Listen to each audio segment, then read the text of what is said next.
Vayetze Yaakov mi Beersheva, vayelech Harana. Yaakov est parti de Beersheva, il s'est rendu à Haran. Dans le Talmud, par deux fois, dans le traité Sanhedrin et dans le traité Choulin, le Talmud comprend, il s'est rendu à Haran, il est arrivé à Haran, qui était le terme de son voyage, le lieu d'habitation de son oncle Lavan, chez qui il devait se rendre sur l'ordre de ses parents. Et du coup, le verset qui suit fait problème au Talmud, parce qu'après on dit que Yaakov a atteint l'endroit. Cet endroit n'était autre que le Har Moria, le mont Moria sur lequel avait eu lieu la Kedat Yitzhak, et plus tard sera érigé le temple de Jérusalem. Alors, il était déjà arrivé à Haran, et comment maintenant on nous dit qu'il est sur sa route en train de passer par Jérusalem, de Beersheva à Jérusalem? Le Talmud répond qu'effectivement, Yaakov était arrivé au terme de son voyage, et qu'il a changé d'avis, et il est reparti en arrière, et il est retourné sur Jérusalem. Mais pour quelle raison? Voilà ce que Yaakov s'est dit. En arrivant à Haran, Yaakov s'est dit, oh là là, j'ai passé devant l'endroit où mes pères avaient prié. Avraham Avinu, qui avait institué la prière de Shacharit du matin, Yitzhak Avinu, qui avait institué la prière de Mincha, tous les deux avaient prié des prières très importantes sur le mont Moria. Et moi, je passe à côté, je ne m'arrête pas pour prier, ce n'est pas possible. Et Yaakov décide de retourner en arrière. Et le Talmud poursuit, le terme de Vayivga, qui laisse entendre qu'il a rencontré brutalement, soudainement, l'endroit en question, nous apprend que Dieu a fait un miracle. Il y a eu une kfitzat aderer, la route a sauté, et il s'est retrouvé en un instant à Jérusalem, sur le mont Moria. Rashi, sur notre paracha, cite cela et pose la question suivante. Comment peut-on dire que l'endroit où Yaakov s'est rendu, où par la suite il a rêvé, il a passé la nuit, c'était Jérusalem, alors que le texte dit que le nom de cet endroit c'était Luz. Or Luz et Jérusalem sont deux endroits complètement différents. Rashi répond que, en fait, c'est pas Yaakov qui a bénéficié d'un miracle et qui a bondi d'un seul coup comme dans le Chaboté avec les bottes de 7 lieues, mais c'est le lieu, les endroits qui se sont contractés. C'est Jérusalem qui s'est déplacé, le mont Moria s'est déplacé pour se retrouver à Luz, ce qui était aussi l'autre nom de la ville de Bethel. Et c'est ainsi que Jacob s'est retrouvé en un instant, non pas parce que lui a bougé, lui il est allé à Bethel, et c'est à Bethel que tout d'un coup il s'est retrouvé sur le mont Moria.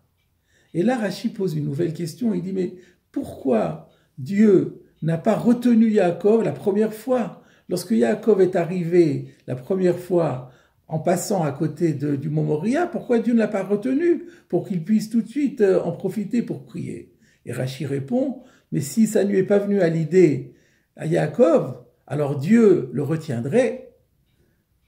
Fin de citation. Ce commentaire de Rashi nous pose deux problèmes.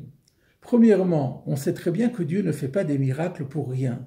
Pourquoi fallait-il, lorsque Jacob décide de revenir en arrière, pourquoi fallait-il lui faire un miracle pour qu'il se retrouve plus rapidement à cet endroit? Il n'était plus à 5 minutes près. Surtout que d'après la tradition de Talmud en Megillah, entre le moment où Isaac avait dit à son fils de partir chez Lavan, 14 ans se sont écoulés puisqu'il avait passé encore 14 ans à la yeshiva de Shem Ve'ever. Donc on n'était plus à quelques semaines près. Il aurait pu rentrer à pied et tranquillement sans miracle.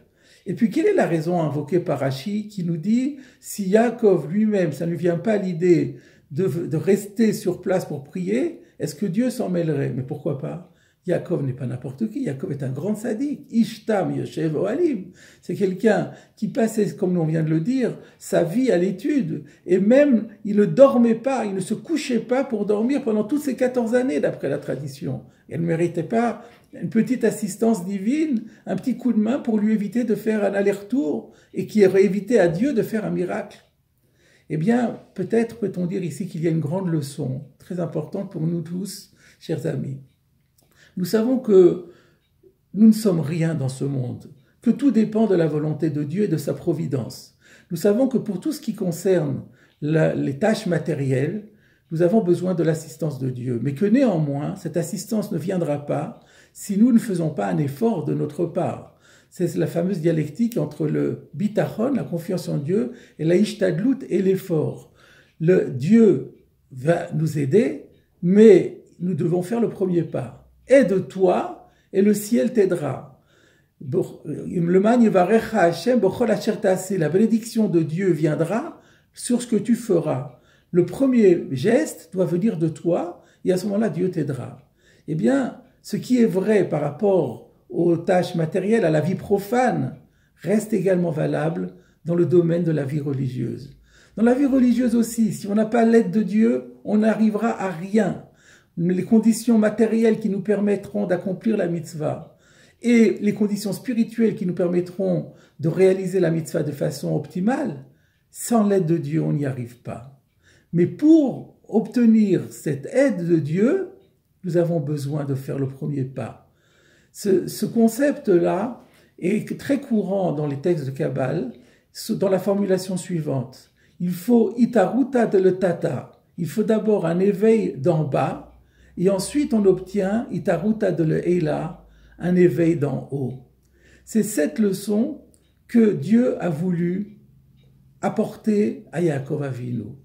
Et donc, il lui a fait ce miracle, dont on a dit qu'apparemment on aurait pu s'en passer. Lorsque Yaakov dit « Oh là là, je me suis trompé », sans doute que Yaakov d'ailleurs n'avait pas pensé le faire tout de suite parce qu'il était tellement obnubilé par son souci d'échapper à la vindicte de son frère Esav qui voulait le tuer, n'oublions pas. Lorsqu'avec le recul, Yaakov dit « Oh, je dois revenir en arrière », Dieu lui fait un miracle pour lui dire « Sache que dans le domaine de la vie religieuse aussi, il faut compter sur l'assistance divine. Mais sache aussi que cette assistance divine ne viendra que si tu fais le premier pas. Donc lorsque tu es passé la première fois que ça ne t'est pas venu à l'idée, je ne pouvais pas t'aider. Maintenant que tu as le bon projet en tête, alors je t'aiderai. » Voilà l'idée qui est inscrite au début de notre paracha. Et d'ailleurs, la suite le démontre également. Juste après, Yaakov Avinu va s'endormir, il va faire le fameux rêve de l'échelle. Ce rêve de l'échelle est la première fois dans la vie de Yaakov où Dieu s'adresse à lui. C'est une sorte de prophétie qu'il reçoit et qui est fondamentale dans la vie, qui sera fondamentale dans toute la vie et l'avenir de Yaakov. Si Yaakov n'avait pas opéré cette prière à Jérusalem, sans doute n'aurait-il pas eu cette révélation prophétique.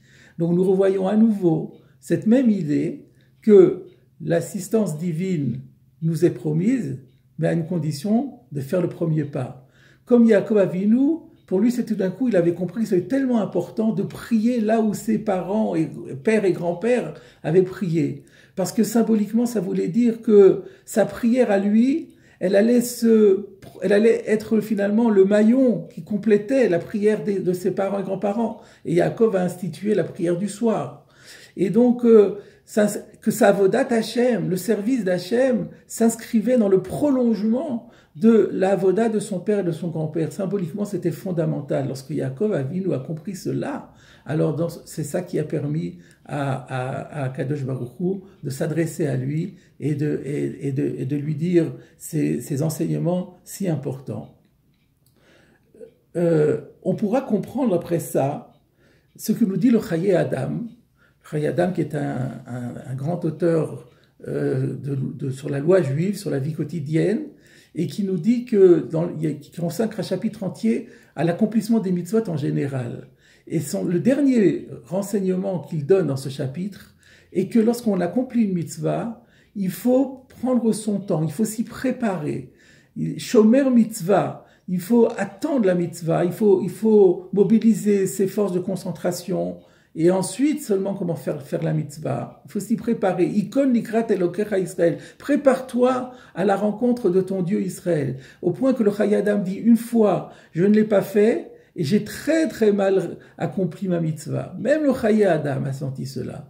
Cette notion, et c'est pour ça que nous disons souvent avant l'accomplissement des mitzvot, Inoni Mouchan ou Mezouman, je suis prêt et en condition. Voilà, il faut se mettre en condition pour accomplir la mitzvah. Cette notion-là, nous montre, c'est la même idée. Si on ne s'est pas mis en condition, si on n'a pas fait le premier pas, l'itaruta de l'etata, alors on risque de rater l'accomplissement de la mitzvah, parce qu'encore une fois, sans l'aide d'Akadosh Baruch Hu, on n'y arrivera pas. Mes chers amis, nous avons été privés de la possibilité de prier en minyan pendant plusieurs semaines, et maintenant, si Dieu veut, cette semaine, nous allons à nouveau pouvoir réintégrer nos synagogues avec minyan, cette fois-ci. N'est-ce pas là une illustration du fait que sans l'assistance divine, on ne peut pas accomplir les mitzvot? Maintenant, Dieu nous redonne notre chance. Voilà, vous pouvez refaire minyan dans les Beit Knesset. Alors n'oubliez pas cette leçon de Itaruta de l'Etata. Il faut être proactif dans l'accomplissement des mitzvot. Pour bénéficier de l'assistance divine, mobilisez toutes vos forces. Vous allez faire la prière. Concentrez-vous, concentrez toute votre volonté. Ne profanez pas le lieu par des paroles incongrues qui n'ont rien à faire et qui sont complètement déplacées au sein d'une synagogue. Et à ce moment-là, Kadosh Baruch Hu nous aidera et répondra à notre filote. Karov Hashem le Chol Korav. Dieu est prêt, tout proche de tous ceux qui l'invoquent, le Chol Korav Behemet, mais à condition qu'il l'invoque avec la plus grande authenticité.